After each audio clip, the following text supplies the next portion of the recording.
Hi అండి అందరికీ. Season ఏదైనా కూడా టేస్టీగా హెల్తీగా తాగాలి అనుకుంటే ఈ రాగి మిల్క్ షేక్ చేసుకోండి, చాలా బాగుంటుంది. ఎలా చేసుకోవాలో చూపిస్తాను చూడండి. ఒక గిన్నెలో ఒక 3-4 టేబుల్ స్పూన్ల రాగి పిండి వేసుకోవాలి. ఇప్పుడు ఒక గ్లాస్ వాటర్ పోసుకొని కలుపుకొని పెట్టుకోవాలి. ఇప్పుడు స్టవ్ మీద ఒక గిన్నె పెట్టుకొని కలిపి పెట్టుకున్న రాగి మిక్చర్ని వేసుకోవాలి.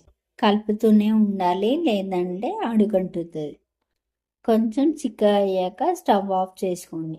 చల్లగా అయ్యే వరకు గాలికి పెట్టుకోవాలి. చూడండి, చల్లగా అయ్యాక ఇంకా చిక్కగా అయింది రాగి మిక్చర్. ఇప్పుడు ఒక మిక్సీ జార్ పెట్టుకుని రాగి మిక్చర్ అందులో వేసుకోవాలి.